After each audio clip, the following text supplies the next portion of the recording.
कैसी तबीयत?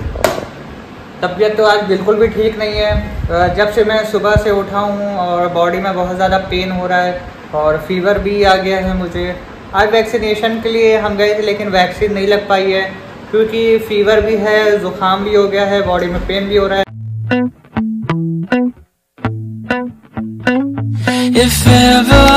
Hello guys, good morning, this is Arsha, welcome back to our new vlog. Guys कैसे हैं आप लोग? आई होप सब भी अच्छे होंगे।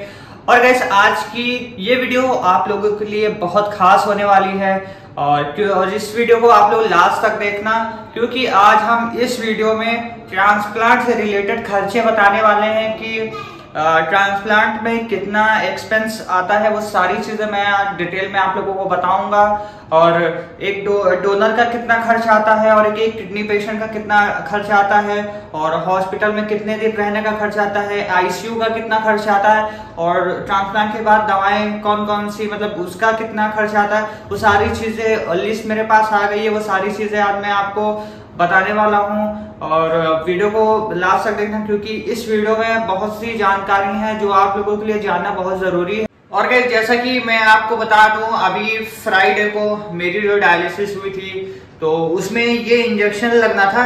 ये देखिए, ये वाली, इसका नाम है इंसिकार, जो कि डॉक्टर ने मुझे सजेस्ट किया था ये लगवाने के लिए। ऐसे तो मेरे नॉर्मल हर डायलिसिस में ज़ायरोप 4000 लगती है यहाँ पेट के पास, और ये वाली दवा सर ने लिखा था क्योंकि ब्लड मेरा थोड़ा सा बढ़ नहीं रहा था तो इसलिए ये वाली इंजेक्शन लगाना था फ्राइडे को। और ये देख लीजिए हाथ पे मेरे यहाँ पे लगा और यहाँ पे देखिए काला पड़ गया पूरा, यहाँ पे काला भी पड़ गया है और थोड़ा टाइट लग रहा है क्योंकि ये दवा मुझे बिल्कुल भी नहीं सूट करी। क्योंकि इसको पहले ही डॉक्टर मुझे बता दिए थे कि थोड़ा सा हम ये इंजेक्शन जो है इसको चेक करेंगे, अगर सूट कर जाएगी तभी हम लगाएंगे, नहीं तो नहीं लगाएंगे। और फ्राइडे को ये दवा थोड़ा सा यहाँ पे लगाया गया मेरे हाथ में तो 10 सेकंड के बाद तुरंत मेरी हालत खराब होने लगी, तबीयत बहुत ज्यादा खराब होने लगी, पसीना पसीना होने लगे हम और बॉडी एकदम वाइब्रेट, मतलब कांपने लगी थी। तो डॉक्टर फिर आए, बोले कि अभी मत लगाइए क्योंकि दवा, मेरी बॉडी जो है वो बहुत ज्यादा सेंसिटिव है, इसलिए दवा उन्होंने नहीं लगाया। बस थोड़ा सा चेक करने के लिए, थोड़ा सा समझ लीजिए, लगाने से इतनी दिक्कत हो गई तो पता नहीं पूरा लगाने के बाद क्या होता है। इसलिए अब ट्यूसडे को मुझे जाना है तो फिर से थोड़ा सा चेक करेंगे। अगर ये दवा नहीं सूट करेगी तो हम लोग बिल्कुल भी नहीं लगाएंगे। और ये दवा की कॉस्ट है टोटल 3800, 200 रुपये कम 4000। मतलब अगर ट्यूसडे को ये दवा सूट नहीं करेगी तो समझ लीजिए 4000 वेस्ट हो जाएगा अपना। और गाइस एक चीज मैं आप लोगों को और बताना चाहता हूँ, ट्रांसप्लांट से पहले और सर्जरी से पहले कुछ लीगली डॉक्यूमेंटेशन होता है जो कोर्ट की तरफ से होता है, जिसमें डोनर का और किडनी पेशेंट का पूरा डॉक्यूमेंट्स लगता है। और आज मेरे पास ये फाइल है, मेरे पास ये देख लीजिए, यहाँ पे मेरे पापा की फोटो, मम्मी की फोटो और मेरे भाई बहनें जितने भी हैं उनकी फोटो लगेगी।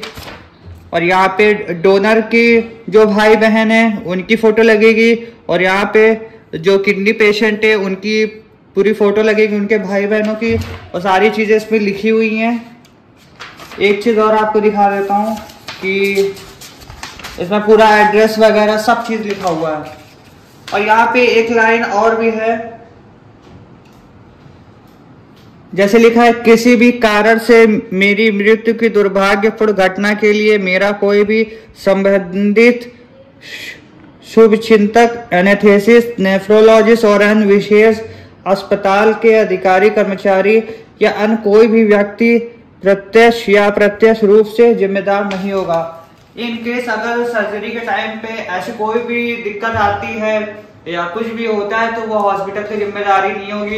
इसीलिए हॉस्पिटल वाले अपना काम जो है वो कोर्ट से पहले करवा लेते हैं क्योंकि कभी कभार बहुत से लोग केस कर देते हैं हॉस्पिटल के ऊपर, लेकिन यहाँ पे ऐसा नहीं होता। यहाँ पे पूरा लीगली काम होता है और इसको कंप्लीट कराने के लिए मतलब सेल्फ डिक्लेरेशन कराना पड़ता है, तभी जाके आगे काम बढ़ता है। अभी कहीं सब लोग रेडी होके तैयार हो गए हैं और आज हमको जाना है सिविल कोर्ट लखनऊ और आज गवाही होने वाली है तो फैमिली मेम्बर्स को बुलाया गया है।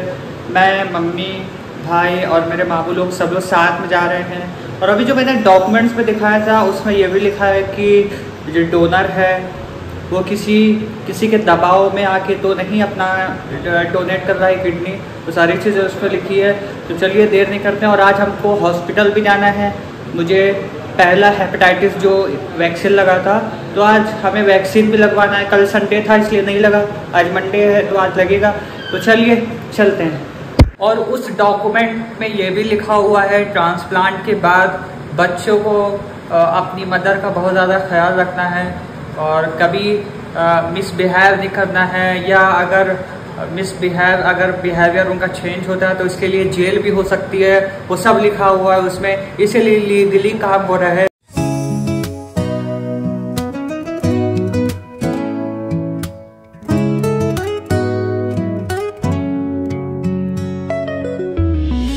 मेरी माँ ने दूसरी जिंदगी दी, ना सिर्फ जन्म देकर बल्कि अपनी किडनी देकर भी।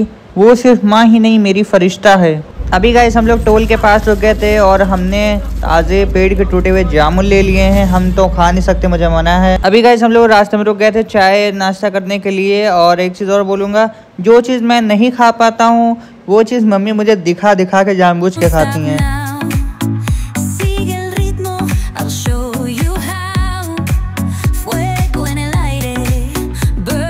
देख लो गाइस, मुझे बना करके अपना अच्छे से खा रही हैं दिखा दिखा के। फाइनली गाइस हम लोग पहुंच गए सिविल कोर्ट, जो कि पहले हाई कोर्ट भी हुआ करता था। और देख लीजिए बाइकें इतनी ज़्यादा खड़ी हैं रोड पे कि आने जाने का रास्ता। ये देखिए, ये है हमारे वकील जिनको पूरा डॉक्यूमेंटेशन का काम दिया गया था हॉस्पिटल की तरफ से।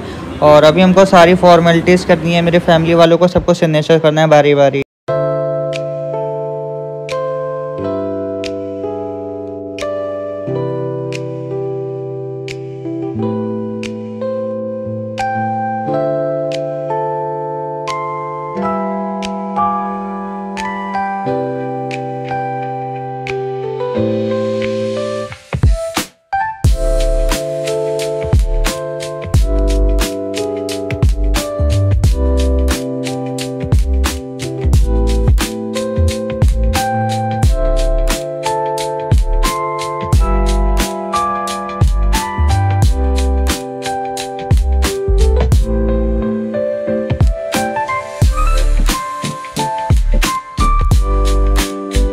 अभी जिस डॉक्यूमेंट पे हम लोगों ने सिग्नेचर किया है वो डॉक्यूमेंट हमको हॉस्पिटल जाके उसको जमा करना है वहाँ पे मैम को। थकान बहुत ज़्यादा हो गई है, बस लग रहा है कि लेट जाऊँ मैं आराम से बेड पे। और सुबह मैं नाश्ता भी सही से नहीं करके आया हूँ, इसलिए दिक्कत हो रही है। थोड़ा सा खा पी लेते हैं, नहीं तो दिक्कत हो जाएगी। किडनी पेशेंट को हर थोड़ी थोड़ी देर पे खाना बहुत ज़रूरी होता है, क्योंकि वो यूरिन से सारी चीज़ें निकल जाती है। अभी हमने डॉक्टर से ये दवाएं लिखवा ली हैं, क्योंकि सुबह जब से मैं उठा हूँ मेरी तबीयत बिल्कुल नहीं ठीक है। मुझे सर्दी जुकाम भी बहुत तेज़ हो गया है। चलिए एहतिशाम से मिलवाते हैं, आज वो हॉस्पिटल से आया है, उसकी तबीयत भी ठीक नहीं है। चलो उससे पूछते और बातें करते क्या हुआ। एहतिशाम, कैसी तबीयत? तो आज बिल्कुल भी ठीक नहीं है। जब से मैं सुबह से उठा हूँ और बॉडी में बहुत ज़्यादा पेन हो रहा है और फीवर भी आ गया है मुझे। आज वैक्सीनेशन के लिए हम गए थे लेकिन वैक्सीन नहीं लग पाई है, क्योंकि फ़ीवर भी है, ज़ुकाम भी हो गया है, बॉडी में पेन भी हो रहा है, जिसकी वजह से वैक्सीन कैंसिल कर दी गई है। और डॉक्टर ने 3-4 दिन की दवा दी है, अगर सही हो जाता है फिर वैक्सीन लगेगी। और चलिए आपको मैं जो ट्रांसप्लांट से रिलेटेड जो खर्चे थे हम आपको पूरा एक्सप्लेन करते हैं। मेरे पास बिल एस्टीमेट आ गया है और चलिए आपको बताते हैं जो किडनी पेशेंट का। अब बात करते हैं जो किडनी पेशेंट है उसका कितने दिन के क्या क्या चार्जेस हैं। रूम रेंट हुआ 2500, 5 दिन का 12,500। फिर आईसीयू रेंट है आपका 8,000, 5 दिन का 40,000 रुपये। फिर है डॉक्टर चार्जेस इन आईसीयू 2,400 रुपये, 5 दिन का 12,000 रुपये। फिर आता है डॉक्टर चार्जेस इन वार्ड 1,700 रुपये, 5 दिन का 8,500 रुपये। फिर आता है इंटेंसिविस्ट चार्जेस 2,400, 2 दिन का 4,800 रुपये और बाकी जो प्रोसीजर है। फिर आता है आपका नर्सिंग चार्जेस 2,000, 5 दिन का 10,000 रुपये। फिर है फिजियोथेरेपी चार्ज 560 रुपये, 5 दिन का 2,800 रुपये हुआ। फिर आता है लेबोरेटरी चार्जेस अप्रॉक्स आगे पीछे भी हो सकता है। 4000 सिर्फ एक बार लगेगा, 4000। बाकी मम्मी में भी वही चीज़ें हैं, लेकिन मम्मी में जो अमाउंट है वो कम है। बाकी आगे पीछे कुछ चीज़ें हैं जो कि बाकी सब सेम ही है। और एक चीज़ मैं आप लोगों से और कहूँगा कि फ्रॉड मेडिसिन मतलब मेडिकल स्टोर वाले से ज़रूर बचें, क्योंकि जो दवा मेडिसिन आप लोग फार्मेसी से हॉस्पिटल से लेते हैं, अगर ख़त्म हो जाती है आप वहीं से ही लें, बाहर से बिल्कुल भी मत लें। क्योंकि हमने बाहर से एक मेडिसिन ली थी, लेकिन उसका टेस्ट बहुत अजीब सा था। दवा सेम थी और फार्मूला भी सेम था, कंपनी भी सेम थी, लेकिन टेस्ट में डिफरेंस था। इसलिए अगर आप जहां से अपना ट्रीटमेंट करा रहे हो वहीं की फार्मेसी से, वहीं के हॉस्पिटल से ही लें, बाहर से बिल्कुल भी ना लें। बाहर वाले क्या करते हैं, 15% 20% डिस्काउंट करके वो आपको गलत दवा दे देते हैं। दवा तो वही रहती है, लेकिन वो थोड़ी लोकल दवा दे देते हैं। इसलिए हॉस्पिटल से आप लोग अपनी मेडिसिन जरूर लें। अभी गाइस हमने आपको प्राइवेट हॉस्पिटल का ट्रांसप्लांट का जो भी खर्चा है वो बता दिए हैं। अब बात करते हैं गवर्नमेंट हॉस्पिटल की, जहां पर ट्रांसप्लांट की कॉस्ट जो होती है वो 7 से 8 लाख या थोड़ा उससे कम भी हो सकता है। वहां पे गवर्नमेंट में कम होता है क्योंकि सरकारी रहता है, इसलिए कम पैसा लगता है। और जो प्राइवेट होता है वहाँ पे सर्विसेज फैसिलिटीज वगैरह बहुत अच्छे से दी जाती है, इसलिए ज़्यादातर लोग प्राइवेट में जाते हैं। वहाँ पे प्रॉपर हाइजीन मेंटेन करके सारा काम होता है।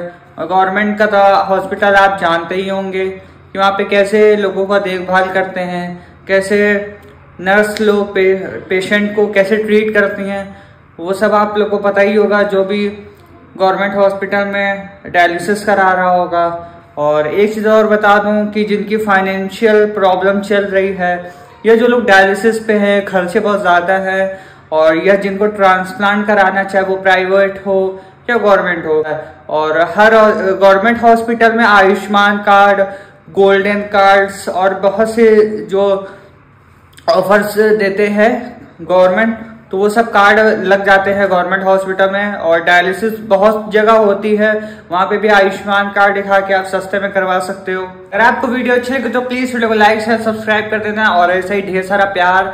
और गाइस आप लोगों के सपोर्ट की बहुत ज्यादा जरूरत है, और जल्दी मेरा ट्रांसप्लांट होने वाला है। बस क्लियरेंस कराना है अपने डॉक्टरों से मुझे, और काउंसलिंग होनी है। और इसी तरह हिम्मत दीजिए मुझे और सपोर्ट करिए। मिलते हैं आपसे नेक्स्ट वीडियो में, तब तक बाय।